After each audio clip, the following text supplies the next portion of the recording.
Study IQ IAS, अब तैयारी हुई अफोर्डेबल। दोस्तों, मशहूर फिलैंथ्रोपिस्ट और फोर्ड मोटर्स के फाउंडर हेनरी फोर्ड का एक फेमस कोट है, a business that only makes money is a poor business. इसका मतलब कोई भी ऐसा व्यापार जिसका मुख्य उद्देश्य सिर्फ और सिर्फ मुनाफा कमाना हो, एक अच्छा व्यापार नहीं कहलाता। एक अच्छे व्यापार में मुनाफा कमाने के साथ साथ मानव समाज के लिए कल्याणकारी कार्य करने की सोच का भी होना बेहद आवश्यक है। लेकिन बड़े दुख के साथ कहना पड़ता है कि आज हमारी दुनिया में हेनरी फोर्ड जैसी सोच रखने वाले बहुत कम ही व्यक्ति रह गए हैं। आज इस आधुनिक जगत में मटेरियलिज्म और मैक्सिमम प्रॉफिट मेकिंग जैसी सोच के चलते व्यापार का मतलब सिर्फ और सिर्फ मुनाफा कमाने का रह गया है। इस प्रॉफिट मेकिंग की अंधी दौड़ में देश और दुनिया की छोटी से लेकर बड़ी सभी कंपनीज भाग रही हैं। भले ही इन कंपनीज के ऑब्जेक्टिव्स अलग अलग हों, लेकिन एजेंडा सिर्फ एक है, ज्यादा से ज्यादा प्रॉफिट्स कमाना। आपको किसी कंपनी से कोई सामान खरीदना हो या कोई सर्विस लेनी हो, हर चीज का दाम चुकाना पड़ता है। लेकिन दोस्तों, आज हमारी दुनिया में कुछ ऐसी कंपनीज भी हैं जो बिना किसी चार्ज के, बिना किसी फीस के अपने मिलियंस ऑफ कस्टमर्स को सर्विस प्रोवाइड कर रही हैं। एग्जाम्पल के तौर पर अभी आप YouTube के जरिए स्टडी IQ के इस वीडियो को देख रहे हैं, पर क्या इस वीडियो को देखने के लिए आपको YouTube को कोई सर्विस चार्ज देना पड़ा? नहीं ना। आप फेसबुक, इंस्टाग्राम या ट्विटर जैसी किसी सोशल मीडिया प्लेटफॉर्म का तो इस्तेमाल करते ही होंगे।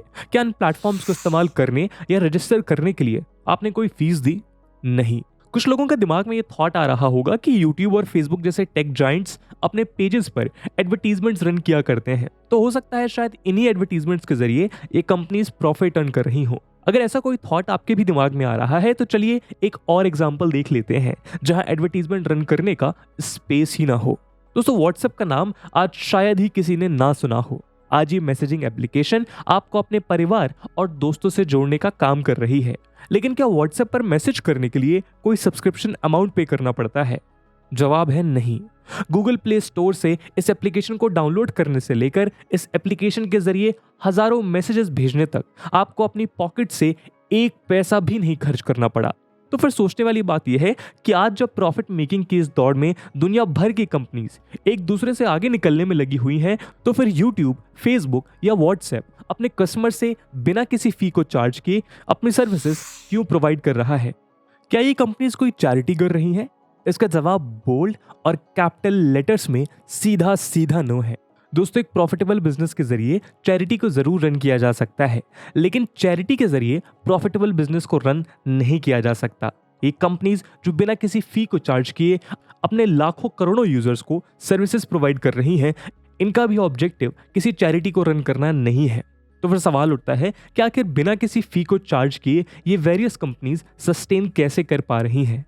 दोस्तों, आज का हमारा ये वीडियो आप लोगों को इसी तरह के अनेक सवालों की गहराइयों में ले जाएगा, जहां हम देखेंगे कि किस तरह ये कंपनीज अपने कंज्यूमर्स को और उनके डेटा को एक प्रॉफिट मेकिंग टूल के रूप में इस्तेमाल कर रही हैं। हम देखेंगे कि आज किस तरह से ये so called free service provider companies human data को गैदर कर रही हैं और फिर इस इमेंस ह्यूमन डेटा के जरिए बिलियंस ऑफ डॉलर्स कमा रही हैं।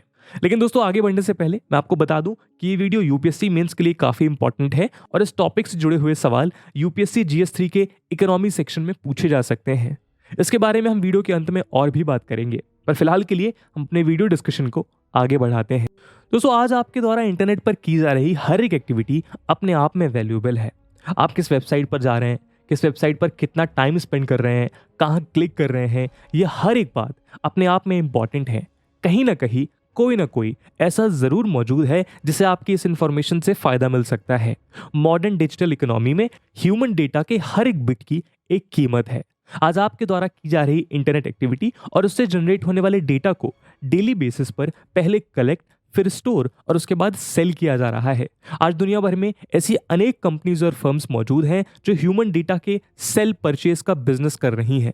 ईयर 2019 में famous tech giant company Google के ऊपर अमेरिका की फेडरल कोर्ट में अपने यूजर्स के इंपॉर्टेंट डेटा को सोल्ड करने का आरोप लगा था। सिमिलरली पिछले कुछ सालों में गूगल जैसी अनेक कंपनीज पर ओपन या ब्लैक मार्केट्स में यूजर डेटा को सेल करने के एलिगेशन लगते आए हैं, जहां यूजर्स के प्राइवेट डेटा को बेचा या खरीदा गया हो। चलिए सबसे पहले देखते हैं कि आखिर ये कंपनीज अपने यूजर्स के डेटा को गैदर कैसे करती हैं। दोस्तों, इंटरप्शन के लिए माफी, पर ये कोई ऐड नहीं है। बस आपसे एक ऐसी इंफॉर्मेशन साझा करनी है जिसकी मदद से हम एजुकेशन को अफोर्डेबल बनाने की तरफ एक इम्पॉर्टेंट कदम उठा रहे हैं। स्टडी आईक्यू ने अपना UPSC pre plus mains live foundation batch start किया है, जिसमें आपको सारा का सारा कंटेंट लाइव दिया जाएगा। 900 प्लस आवर्स का live content, 1-to-1 mentorship, current affairs programs, prelims के practice questions, mains answer writing practice और भी बहुत कुछ, मात्र 18,999 के डिस्काउंटेड प्राइस पर अगर आप AG live coupon code use करते हैं।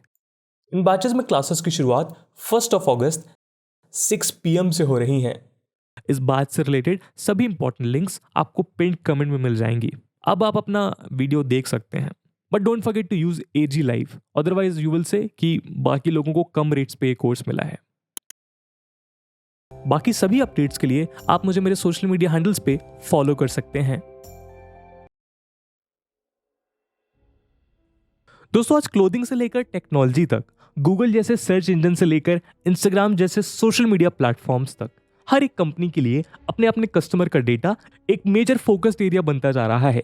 ये कंपनीज अपने लाखों करोड़ों कस्टमर्स के बिहेवियर और उनकी कंजम्पशन हैबिट्स को मॉनिटर करती हैं, हर दिन, हर घंटे, यहाँ तक कि हर एक पल कंज्यूमर द्वारा इन कंपनीज की वेबसाइट या मोबाइल एप्लीकेशंस पर बिताया जा रहा समय कंप्यूटर डेटा के रूप में कैप्चर, स्टोर और एनालाइज किया जा रहा है। इतनी वास्ट क्वांटिटेटिव और क्वालिटेटिव डेटा को स्टोर करने के लिए ये कंपनीज करोड़ों रुपए खर्च करती हैं। जहां कुछ small scale companies third party के जरिए इस डेटा को स्टोर करवाती हैं, तो वहीं कुछ लार्ज स्केल कंपनीज अपने खुद के डेटा सेंटर्स बनाकर ये काम करती हैं। लेकिन सवाल आखिरकार ये है कि इतने वास्ट अमाउंट ऑफ डेटा को ये कंपनीज आखिरकार कैसे गैदर करती हैं। दोस्तों, सवाल का जवाब छुपा है कंज्यूमर डेटा के टाइप में। चलिए देखते हैं कि किस तरह अलग अलग कंज्यूमर डेटा को कौन कौन से तरीकों से ये कंपनीज गैदर करती हैं। एक्सपर्ट्स के अकॉर्डिंग आज ग्लोबल लेवल पर कंपनीज द्वारा कैप्चर या स्टोर किए जा रहे इमेंस कंज्यूमर डेटा को हम 4 सेगमेंट में डिवाइड कर सकते हैं। सबसे पहला टाइप है कंज्यूमर्स का पर्सनल डेटा। दोस्तों, पर्सनल डेटा कंज्यूमर का वो डेटा है जो किसी भी XYZ पर्सन के आइडेंटिफिकेशन से रिलेटेड इंफॉर्मेशन को अपने अंदर स्टोर्ड रखता है। यह आइडेंटिफिकेशन डेटा सिंपल या कॉम्प्लेक्स दोनों फॉर्म में हो सकता है। एग्जाम्पल के लिए, किसी कंज्यूमर की gender related information identification data के सिंपल पार्ट को फॉर्म करती है, यानी कंपनी का कोई कंज्यूमर मेल है फीमेल, ये इंफॉर्मेशन आइडेंटिफिकेशन डेटा का सिंपल फॉर्म होता है। वहीं किसी कंज्यूमर का IP एड्रेस या लैपटॉप की डिवाइस ID आइडेंटिफिकेशन डेटा के कॉम्प्लेक्स फॉर्म है। इन दोनों ही फॉर्म्स के जरिए कंपनीज अपने कंज्यूमर्स का नाम, उनका जेंडर, उनकी डेट ऑफ बर्थ, लैपटॉप या मोबाइल की ID जैसे वेरियस इंफॉर्मेशन को गैदर करती है। आपने देखा होगा कि आज आप मिंत्रा या Amazon जैसी शॉपिंग साइट की मोबाइल एप्लीकेशन पर जाएं या उनके वेब पेज पर, किसी प्रोडक्ट को देखने या ऑर्डर करने से पहले ये कंपनीज आपकी स्क्रीन पर एक E-फॉर्म शो करती हैं, जिसे फिल किए बिना आप प्रोडक्ट को देख या ऑर्डर नहीं कर सकते।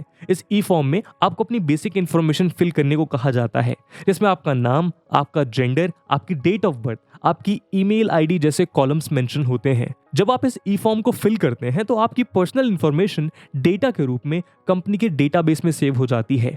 कंपनी के डेटाबेस में कंज्यूमर से रिलेटेड इस तरह के स्टोर डेटा को ही हम पर्सनल डेटा कहते हैं।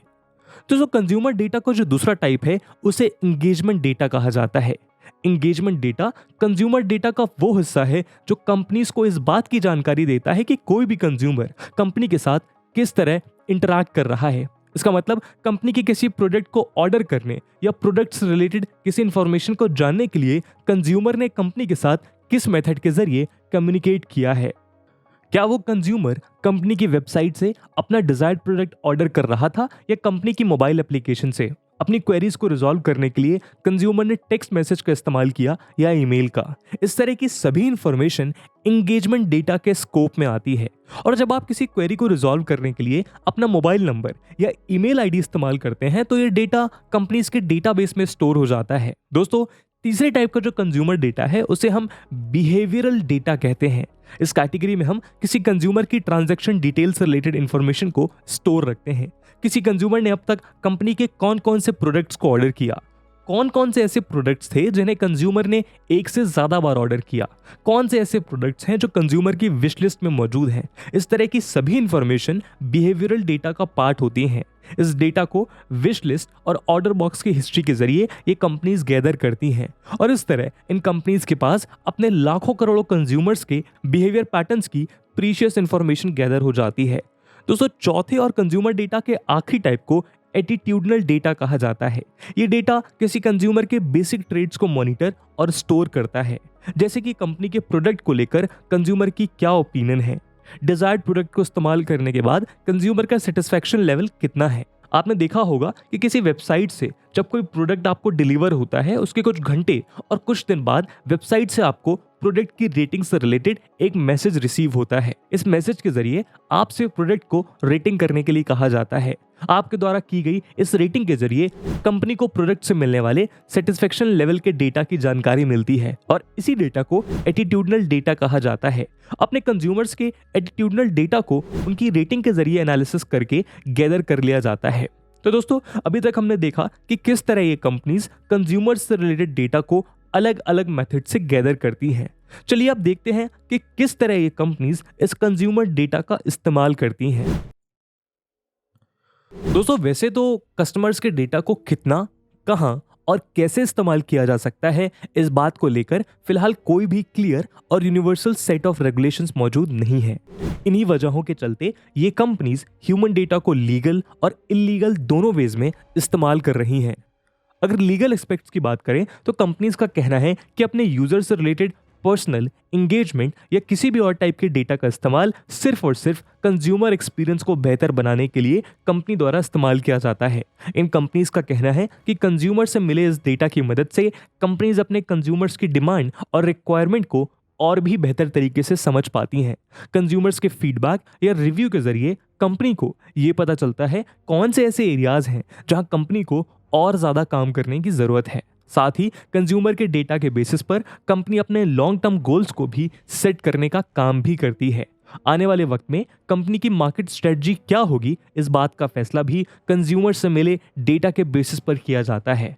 कुछ कंपनीज का यह भी कहना है कि आज के कॉम्पिटिटिव मार्केट में कंज्यूमर से मिला फीडबैक कंपनी की सस्टेनेबिलिटी के लिए एसेंशियल है। कंज्यूमर से मिला ये डेटा मार्केट इंटेलिजेंस की तरह काम करता है, जो कंपनीज की फंक्शनैलिटी को और भी बेहतर बनाता है। लेकिन कंपनीज द्वारा दिए जा रहे इन नैरेटिव्स के ऑपोजिट कुछ एक्सपर्ट्स का मानना है कि आज ये कंपनीज कंज्यूमर के डेटा का लीगल से ज्यादा इलीगल इस्तेमाल कर रही हैं। इन एक्सपर्ट्स के अकॉर्डिंग आज कंज्यूमर से मिला ये वास्ट डेटा किसी कंप्यूटर के अंदर बाइनरी लैंग्वेज फॉर्म में स्टोर्ड सिर्फ कोई इंफॉर्मेशन नहीं है। आज ये कंपनीज इस डेटा फ्लो को कैश फ्लो में कन्वर्ट कर रही हैं। कंज्यूमर्स का ये इमेंस डेटा इन कंपनीज के लिए कुबेर के खजाने की तरह है जो कभी खत्म नहीं हो सकता। ये कंपनीज कंज्यूमर के इस डेटा को डेटा ब्रोकर के जरिए ओपन मार्केट में सेल कर देती हैं। ऐसा करना न सिर्फ कानूनी तौर पर बल्कि नैतिक तौर पर भी गलत है। इस तरह अपने कंज्यूमर के डेटा को सेल करना न सिर्फ उन कंज्यूमर्स की प्राइवेसी को ब्रीच कर देता है, लेकिन साथ ही ये उन लाखों करोड़ों कंज्यूमर्स को किसी बड़े फ्रॉड का शिकार भी बना देता है। आज इन कंपनीज द्वारा हमारे पर्सनल, बिहेवियरल और एटीट्यूडनल डेटा को पहले कैप्चर करना और फिर ओपन मार्केट में सेल कर देना हमारे साथ किया जा रहा एक विश्वासघात है। इन सभी किस्म के डेटा के जरिए बड़ी आसानी से ये प्रिडिक्ट किया जा सकता है कि किसी XYZ पर्सन को क्या पसंद है और क्या नहीं।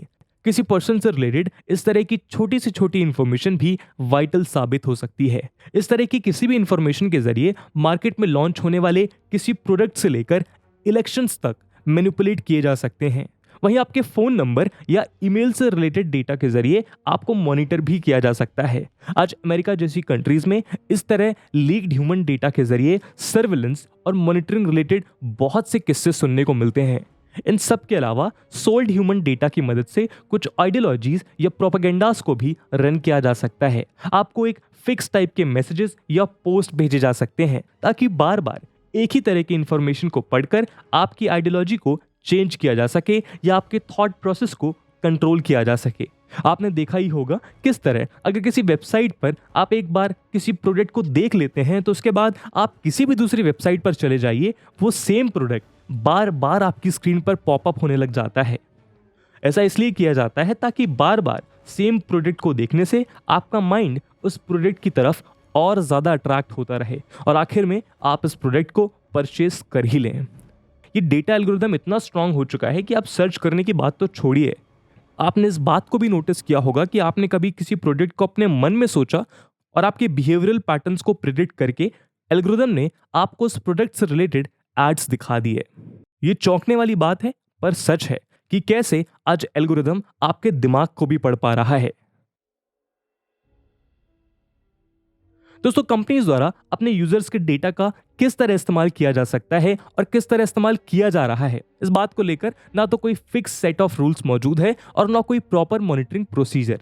इन लूपहोल्स के चलते आज ये so called free service provider companies जिस तरह अपने लाखों करोड़ों यूजर्स के डेटा को इलीगल वे में यूज कर रही हैं, इसे देखते हुए लीगल और मोरल प्रिंसिपल्स को सेट करने की आवश्यकता है। इस तरह ह्यूमन डेटा का यूज मास स्केल पर लोगों की मेंटालिटी को मैनिपुलेट या कंट्रोल करने और प्रॉफिट को बढ़ाने जैसी प्रैक्टिसेस पर अब रोक लगाने का समय आ चुका है।